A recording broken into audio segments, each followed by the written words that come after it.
We'd throw parties, me and Tim, there'd be 300 people there, and we'd have our homeboys working the door, and at the end of the night, they'd give us $60. Man, something's wrong. Marcus got old enough, and he said, I'm gonna start working the door. Me and Tim started getting rich.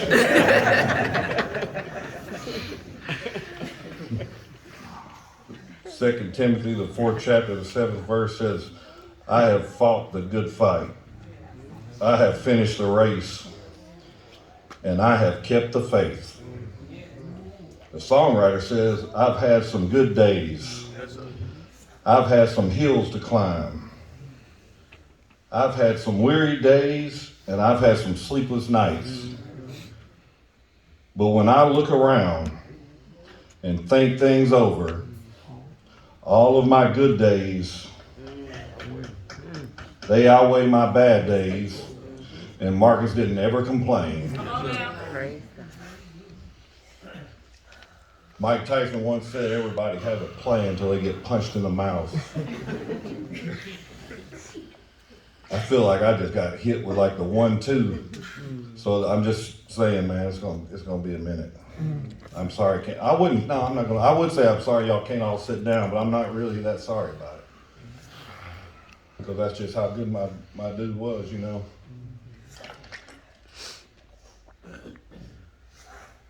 I was given the job to do it, I'm gonna do it, and I'm not gonna rush it. If I'm here to speak about my dearest friend in my whole life, I sure won't rush that. If I'm here to speak about Sigma Supply's best employee ever, I'm not gonna rush it. This man called me for 2 years straight complaining about a tomato farmer that didn't pay the bill at Sigma Supply. About something they made for him to print on a box that would say he was mad, man. It's not his money. He was mad. Guess what? Marcus found a cheap lawyer. They sued that dude and got all that money. I complain about dudes not paying for an oil change. He said, call Diggs, man. He knows how to get it. We used to argue about who the coach was of the Rockets. So when they would screw up, mess up, he was the head coach. So I can't rush a job about my Rockets because those are babies, you know what I mean? So I got to give them their due today because that's what Marcus would want. I'm sure not going to rush it for his kids because, see, they're going to need to hear y'all's laugh today because they got to have something to carry with them when they leave here. My dad died when I was 23 and didn't nobody laugh at his funeral. We're going to laugh today, I promise you guys. If I'm going to stand here in front of his parents, why would I rush? Where they got to go? They don't work no more. People ain't got nothing to do, Trey. What are you going to do? Mom, I'm not fixing to rush. Do you have somewhere to be? No. Christy sure ain't got nowhere to be. If she would, she's going to be late. Right, Christy? So we might as well be here. You're here. We might as well do it. So before any good, say, movie or a book or a TV show, they'll usually release some highlights, right? Or a preview. Because they want you to go buy the book, watch the movie, whatever the case may be. So really before I get into this, I think I need to give you a preview of our relationship. A lot of people here, you know how it is, a lot of people have a work relationship with somebody. Sometimes they have a mother-father relationship, and you don't know the person outside of that relationship. You know, like a lot of people I work with, I could care less what they do outside of work. I don't want to know, you know. But so to kind of explain it to people the best way I know how, I just want to give you a little highlight. And a lot of movie highlights, they're either controversial, dramatic, or funny. This is probably going to be all of those in one story. So one Sunday morning in the mid-90s, I'm sitting at home and I had got dressed to go to Sunday school. And our kids were little and they're just running around acting crazy. And I like old school gospel music, so I had put it on BET because they play old school gospel music that time of day. And of Of course, Trish couldn't make it to Sunday school because her and Christy were trained by the same people. And I was just about to head out and the phone rang. And on the caller ID it said Marcus Bland. And I knew instantly I knew something was wrong. So I said, hello? And he was screaming, crying, and talking all at the same time. And I couldn't understand, what he's saying. And it was scary. So I just started screaming back. Well, he just went silent. And then he goes, what you screaming for? Because you're screaming. He says, well, hey, man, he used to call me Jay. That's what he called me. He said, hey, I need you, Jay. He said, I need you to meet me at Wendy's on Grand right now. This is the craziest story. He said, it's going to get bad, man. And we're definitely going to get into some trouble. He said, I'm going to try to keep you out of most of the trouble. But at the bare minimum, you're going to be guilty by association. He said, I know you got Trish over there. I know you got little babies, and you may not want to risk that. And he goes, but I really need you, man. And the whole time I'm doing this, right, I got the phone, and I'm just looking. Trish can't hear what he's saying, but I'm just, I had like trouble. I was just like, didn't know what he was talking about. Man, I couldn't get undressed fast enough. I put on a raggedy old pair of jeans, a t-shirt, and for some reason, I had a pair of steel-toe boots in my closet. I said, man, if we're going to get busy, I might as well have some curb stones. So Trish says, what's wrong? I said, oh, Marcus had a flat, and he's stranded over there at Wendy's on Grand. I'll be right back. And I didn't look back, because I kind of thought she probably knew I was lying, Because she already knew I wasn't going to be able to change no flat. She knew that. So I just took off. And I got to Wendy's on Grand, and there my boy sat in his truck. And I had told myself the whole way there, okay, let's see how we can talk him out of this. I had a big speech prepared, hey, we're too old, man, we got babies, we got wives, we just don't need to act a fool, and it's Sunday, it's the Lord's Day. I had all this in my head, right? And I get over there, and I get in the truck, and he had been crying so much, his face was swollen. And I could just see he was hurt so bad. And I just looked at him, I just said 2 words. I said, let's go. My mom, she's told me my whole life, because I wasn't always the best child, I wasn't like Marcus. She said, God watches over babies and fools. Y'all ever heard that? Yeah. It's true, man. Because God had already circumvented the trouble. And I can't get into that part of it because I'm not sure, Billy's a policeman and all. So I'll just think of some real bad stuff and play along. God had circumvented the trouble for us. So I thought that day, as we rode back to Wendy's, that God kind of looked at me and Marcus that day as both babies and fools. But somewhere around 1992, I was divorced, I was depressed, I was a knucklehead, whatever you could think, that's what I was. And me and Tim Anderson was thick as thieves. And so, if you're depressed, you're down and out, and whatever else may be, what do you want to do? You want to go over to Tim Anderson's house and make some music. So I rode over there, and I walked in Tim's room, and here's this little skinny dude with an El Chico apron on, dirty by the way, and some little beady glasses, and little bitty ears. And I don't know how many here know Tim's story, but Tim used to have some friends, I just kind of thought it was somebody he took in. He said, hey, Jeff, this is Marcus. I don't know Marcus from nobody. Marcus says, what's up, Jeff? I said, all right. Tim says, hey, this is a dude I told you could rap.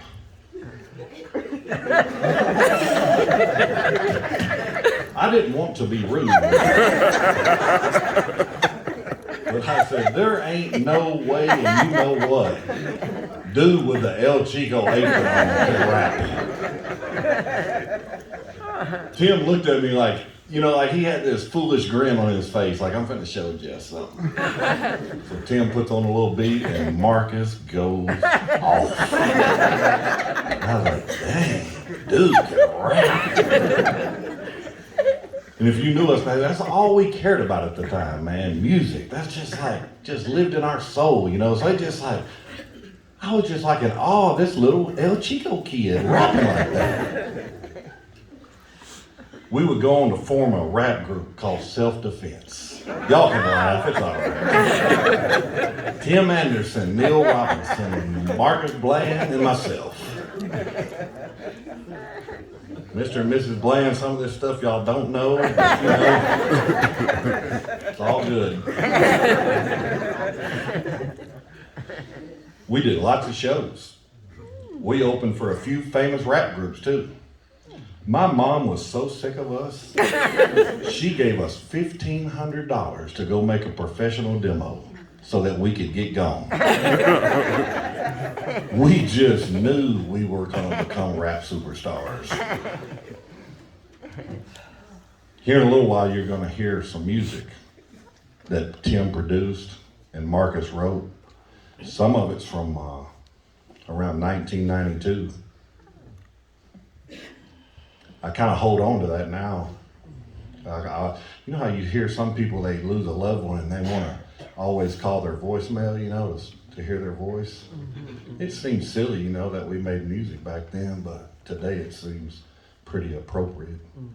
Because I can ride around in my car and I can listen to it,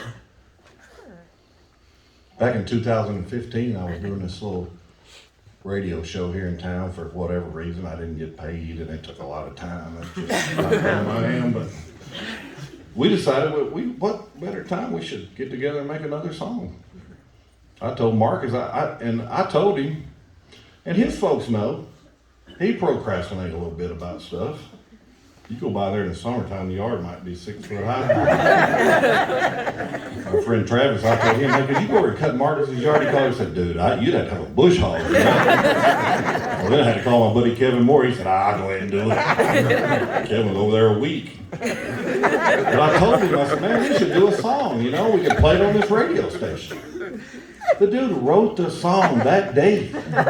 I'm telling you, that day. Tim made the beat the next day. Marcus wrote the hook, told my wife what to sing. She sang it. He said, you gonna play that song? He's gonna play it here in a minute. It's crazy. He was talented, man. He was like way ahead of his time. Way ahead of his time. Right now today, he would be a rap superstar. I do believe that. But we never traveled the world. We did a show in Pine Bluff once. We didn't know any better. Me and Neil, two white guys, with Tim and Marcus, and where did we decide to go do a show? Y'all couldn't even guess. The murder capital of the world. Not the United States at the time, the murder capital of the world. East St. Louis. Oh, man. They had never seen white people till they seen women. That's how much we love music. We still didn't get a record deal. I went to jail on the way home from East St. Louis for speeding. Tim had $300 in his pocket. You know what he said? I don't have no cash on me.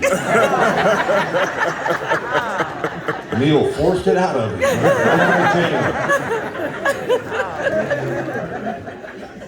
So we didn't become rap superstars, but we became something that was so much greater.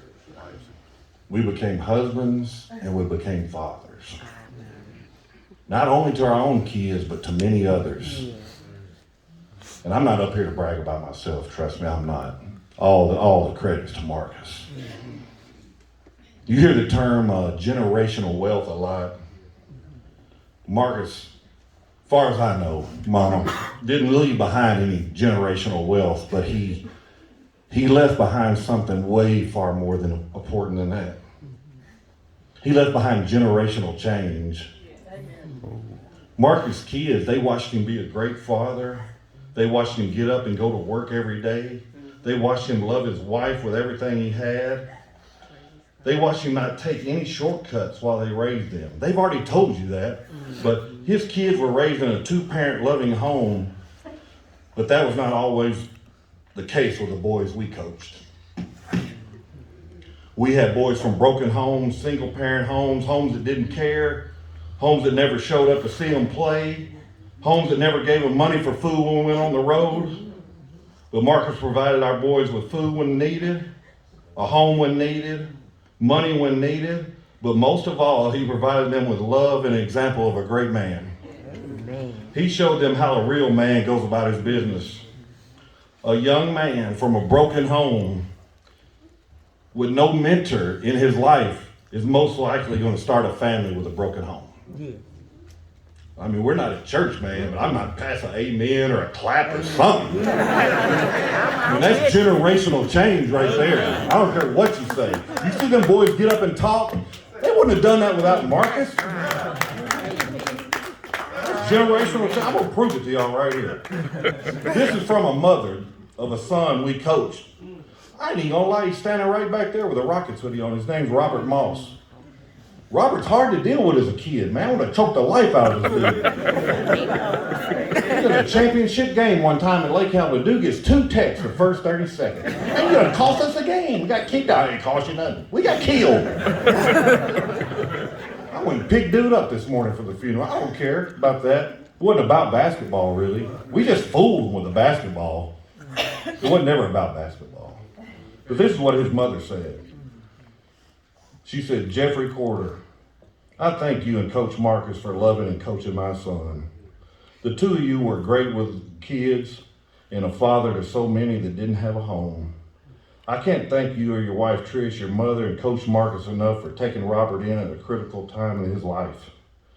It helped him so much playing basketball and traveling to Dallas, Florida, Las Vegas, and all over Arkansas with the Rockets and his friends over the years. I would have never been able to give him the chance of going to some of those places to play a sport he loves so much.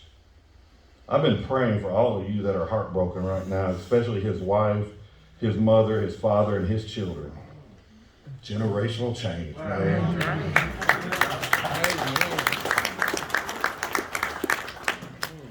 It's hard to explain, man. I was going to make it through this until I see Todd back there wearing Kenny Pooh's uniform. That's our baby that got murdered on my birthday. It took the heart and soul out of me and Marcus. I love you, Todd.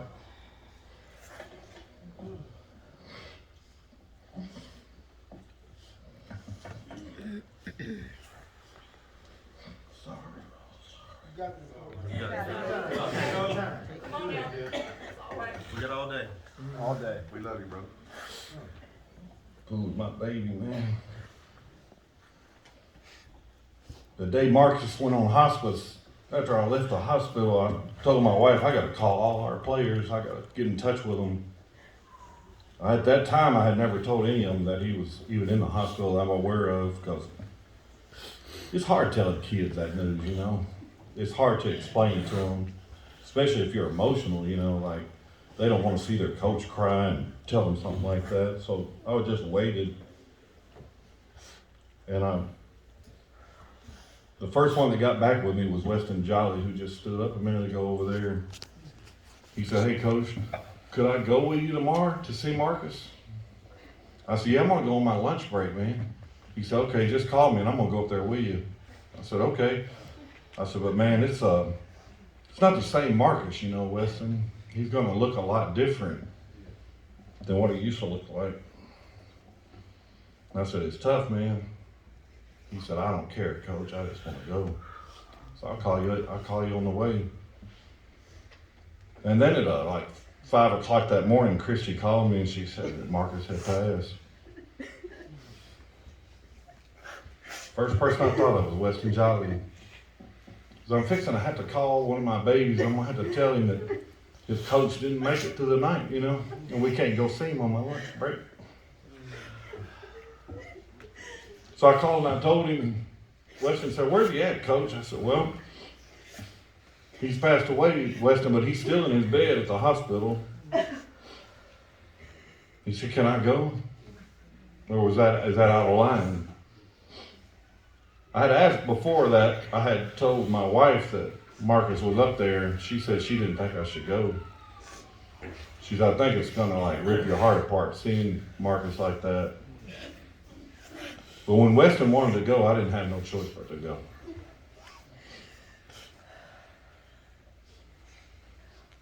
So I told Weston, "Let's go." Weston met me up there, and man, I hope somebody here remembers this story, man. I'm talking about a kid, man, this man in their 20s. I'm sorry it's taking so long, man, but these are my babies, man. Don't apologize.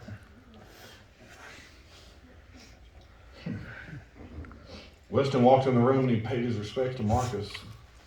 Marcus' mother was sitting out in the hallway in a chair crying. But shortly after that, the funeral home had showed up to pick Marcus up.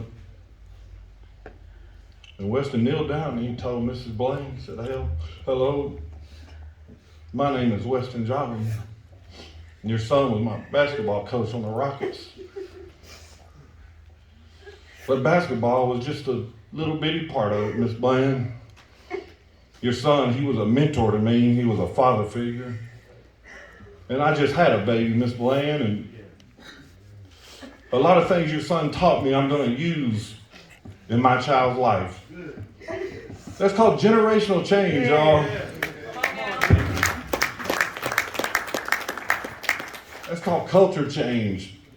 I'm going to put Weston on blast a little bit, but Weston's a white kid that grew up in Eastgate who went to Lakeside, and he's telling Marcus's mom that a middle-aged black man made such an impression on his life that he's going to use it in his kid's life.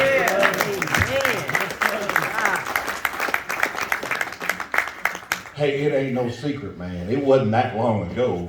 A white kid that grew up in Eastgate that went to Lakeside did not know a middle-aged black man. All right. That's just the honest to God's truth. That's generational change, man. Weston's going to grow up different, right? Weston's going to become an adult different. Weston's not going to pick his friends or people on color. That's right. Amen. He's not going to let his baby pick her friends on color. He's just not going to do it. I know he's not. He proved that to me at the hospital. All right, so now we'll get to some funny stuff. I love you too, Weston, with everything I got, man. Yes, sir. I'm fixing to say something that some of y'all don't know. Man, I hope I don't mad. I just hope y'all know, though. Y'all might be mad, but hey, Marcus gone, man. He's got to tell on him at this point. Here goes nothing. Christy is Marcus's third wife. I said it. That boy was a wild one at one time. Me and Tim saw him one day. He was single. The next day, the dude was married. I was like, what? That was the first time. When he first met Christy, he called me and he started telling me all about it. All that. Oh, Lord. I told my wife, I said, this dude's going to be married at the end of the day. I think it was the next day, Christy. He eventually tells me, he didn't want to, but he eventually told me, well, you know, she's got 3 small kids. You are out your mind. Are you crazy? You have 2 kids of your own that he's got custody of. We're just kids ourselves. You're nuts, Marcus. I probably said a lot of other stuff there too. You know, I don't remember what else I said. I was pretty mad, to be honest with you. But I just can't imagine my life without this family right now. I'm just so glad that dude didn't listen to me that day. I'm so glad. Marcus loved his wife. A few weeks ago, I sat with him and he told me he wanted to share something with me. He told me he had the best wife in the world. He couldn't get it out without crying, though. We had a very emotional meeting that day, but you know, it takes a special woman to do what Christy's done for the last 2 years. You know, some of Marcus's funniest moments with Christy was just Christy being herself. A few years ago, Tim and Marcus and myself and my wife, we on this radio show, you have to have a topic, you know, get people listening. So our topic of that day was our top 5 rappers of all time. Christy wasn't there, she was at home. But she called Marcus while he was on the show and she wanted to throw her 2 cents in. He said, well, y'all, Christy said she just had 2. Her 2 favorite rappers were Shaggy and Keith Sweat.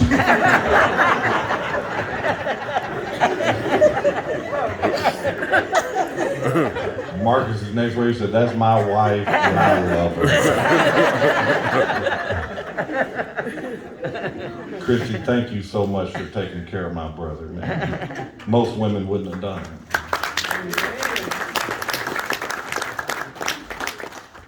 Marcus, he, as you could already you've been saying, but he loved his kids with everything he had. Don't get me wrong, he didn't like them a lot of times. Well, I take that back. He always liked Raven, but the rest of them dudes, boy, he didn't always like them. But he never treated Christy's kids like stepkids. Not once in my life did I ever hear him refer to them as stepkids. And it was such a beautiful thing watching all our kids grow up together. One thing Marcus instilled in his kid was the importance of saving money. I know. I'm getting to it. Not all of them are that good at it, but they know the importance of it. If you know Marcus well, you would know he is notoriously cheap. We would go to McDonald's after a basketball tournament or in between games, and so the kids that came with money, they go ahead and get in line, right? Get what you want. The quarter kids, they get over here, the bland kids get over here, and then you got some of the kids that don't have any money, right? Yeah. So originally the plan was we would split them. I'd take half, Marcus take half. Eventually, it was I took all the kids that didn't have money. I'm going to explain why. So Marcus oversaw placing all the orders for his group. Am I right or wrong, DJ? 100%. All right. He would respectfully say, what would y'all like? Nobody ever got what they wanted. They got the dollar menu. These kids sitting over here ate more dollar McChickens. Someone would always say something too, right? I remember one day one of the players popped off, I want a Big Mac. Marcus said, you got any Big Mac money?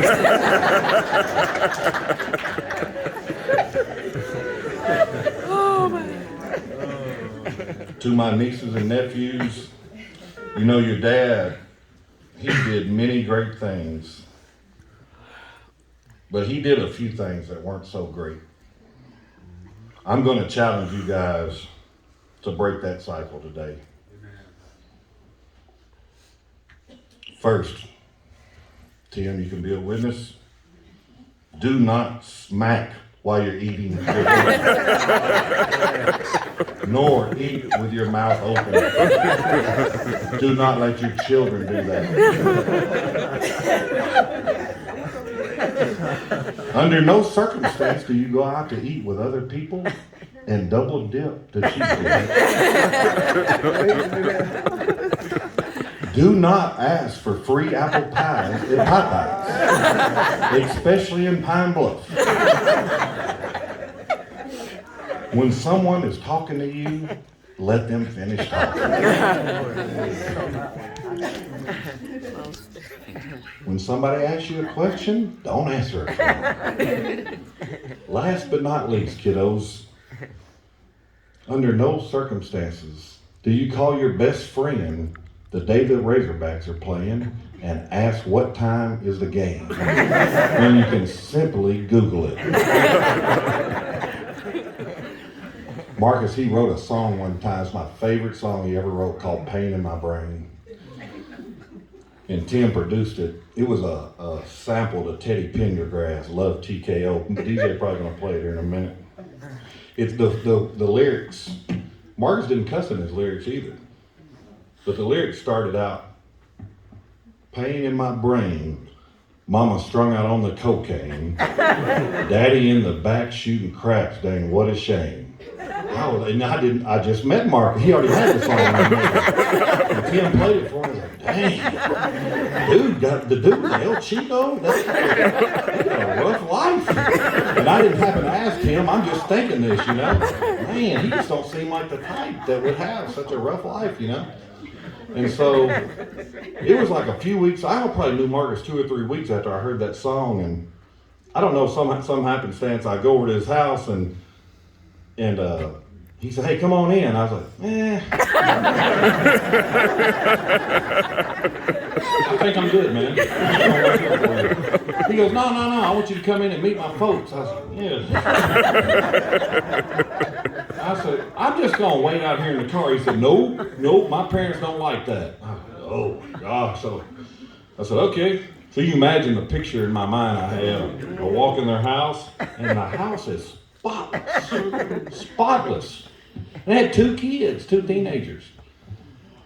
And I'm looking around, this really don't look like that type of place. And then we walk in his room spotless. Mama, both beds were made. Even Nick's. Their shoes were under their bed. I was like, what is going on there? So all I could hit in my mind, I wanted to go look at this kitchen. I wanted to look back there because it was in the back. And I just wanted to see if somebody was shooting craps back there. And then here come his mom. His dad was at work though. But I was like, his mom don't really look like she's So then we hit the car to leave and I quizzed him and he goes, no man, that's not my life.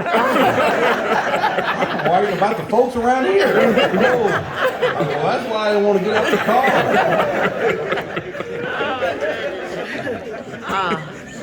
But Marcus, he loved his mom and dad. Oh my goodness, he loved his mom and dad. I respected him so much because, you know, Tim lived down Garden Street and, you know, me and Tim, man, you know, we didn't really worry about what time to come home, really, to be honest. Marcus, buddy, he was going to be at home on time. I can't remember the times, Mama, but he had a certain time on the weekdays and he had a certain time on the weekends. But me and Tim, we're going out to kick it. We're either DJing somewhere. We're wanting Marcus to go. Marcus is not trying to hear it, man. And I think I had he was 6 to 7 years younger than me, and I had so much respect for that because I wasn't that way when I was his age. You know, I didn't really mind that well, but he always went home. You know, when his mom and daddy told him he had to be there. And when his parents told him to do something, he always did it, no questions asked. He wasn't spoiled, but he was loved dearly. His parents instilled in him what it meant to be a good person. He watched his dad get up every day and drive to Mountain Pine to work at Weyerhaeuser. He told me many times that his parents were responsible for him having such a great work ethic. It's just not right to have to bury your own child. God bless you, Mom and Mr. Bland. I can't never be Junior, but I could always be your son. Always. You know, I owe Marcus a debt I can never repay for two things that he did for me that forever changed my life. First, in 1995, Tim Anderson told me about this girl that worked at Arby's that wanted to talk to me. So I called the girl, you know, what the heck? And she blew me off. I'm like, I think Tim was pulling a prank on me. So I told him, he's like, no, it's what she told me. Well, I didn't know at the time that this girl and Marcus were friends. And shortly after that, they started working part-time together at TCBY. And so once Marcus had asked me, well, hey, Tim told you to call old girl. I was like, yeah, man, she just blew me off. She had a boyfriend. So I don't remember what she said, but she didn't really want to talk to me. So Marcus, he just like stayed on this girl, right? To give his boy a chance. That's what he kept telling me. I'm trying to get you a chance, man. I'm trying to get you a chance. So right here today, 26 years of marriage and 3 beautiful kids later, sits my All life. right. None of that is possible without Marcus Blaine. That's a God's honest truth. I don't know where my life would be, to be honest. I wouldn't know none of these people. I wouldn't have the Rockets. It's just a debt you could never repay. In 2008, Marcus called me and said, hey, let's start a summer basketball travel team. At the time, we were coaching 2 youth football teams at the YMCA in the fall. After that, we coached youth basketball at the boys club through the winter.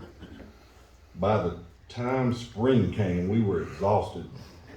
I told Marcus, no. In typical Marcus fashion, a week later, we had a team. We had no money, no sponsors, and no players except our own children. Marcus asked, what should we name the team? I have no idea where I came up with this. But I said, what about the Hot Springs Jazz? He bust out laughing. He said, no, seriously. I'm serious. So then he gave me some choice words. I said, I tell you what, man, I'm hanging up. You figure out the name and call me back, but it ain't gonna be the Lakers. So he called back like a few minutes later and he says, Spa City Rockets. At that time, man, well, let me tell you, at that time, I had no idea what an impact the Rockets would have on my entire family.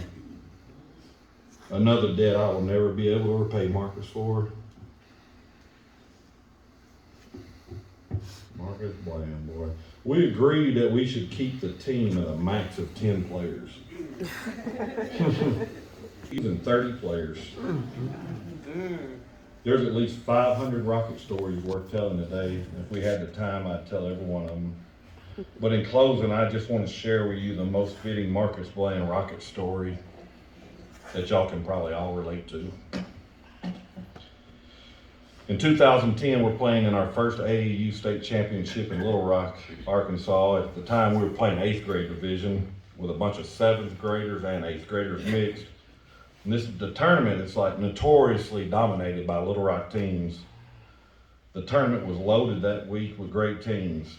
There was 8 teams separated into 2 separate pools of 4. To get to the championship bracket, you had to finish in the top 2 of each pool.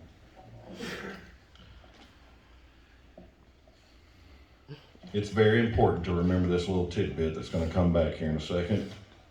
If you make it to the finals in this tournament, you do not have to win it, but if you make it to the finals, you qualify to play in the National AAU tournament in Orlando, Florida. Just keep that in the back of your mind for a second. We made it through pool play Saturday undefeated, and then we watched the team that we would be playing on Sunday to make it to the championship. They beat the ever-living brakes off this other team. I was like, good night. They had a kid, it's 8th grade now. He was about 6'4" and weighed about a solid 180. Our tallest player at the time was 6 foot and maybe weighed 100 pounds soaking wet. Side note, He played 3 years in the NBA, and now he plays in Romania, professional basketball. Just as a side note, I'm not trying to say nothing, but he was our sorriest player at one time. Marcus and I, we stayed on the phone most of the night trying to figure out how to beat these dudes. Because if we win that game, we make it to the championship. I'm not worried about no Florida. We don't have money for Florida. I'm not worried about none of that. I just want to win, you know what I mean? We both knew that we were probably going to get torched that next day. We get to the gym that Sunday, and before warm-ups, Marcus pulled all the boys together, and one of our parents, Bruce Jones, he was standing there with us. Marcus told the boys to get in close, and then he dropped a bombshell. He said, "Hey man, y'all win this game, we're going to Disney World." Like, you know how on the Super Bowl, "Hey, what are you going to do now?" "I'm going to Disney World. Them people got money." Bruce Jones looks at us and goes, "How y'all going to pay for that?" Marcus looks at me, "I don't know. How much money we got in the bank, Jimmy?" I said, $62.36. Marcus says, so all the kids, they start jumping up and down, you know, going crazy. Just, we're going to Disney World. So they run out there to do warm-ups. I'm just looking at him cross-eyed, you know. He goes, "Man, it don't make no difference. We ain't gonna beat them dudes no way."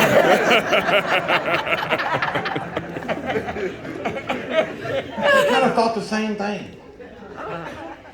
So then Marcus, he should have never done this. Little Mitch, who was talking that got emotional a little bit a while ago, we called him the enforcer. Mitch was a football player playing basketball, but Mitch didn't put up with no mess neither. Marcus walked up to Mitch right before we went out to tip the ball. He said, "Little Mitch," that's what we called him. "Little Mitch, let me tell you something. See number, the big kid, the 6'4", whatever he weighed kid." He said, "Hey, I walked by their bench a minute ago, and he was talking about your mama."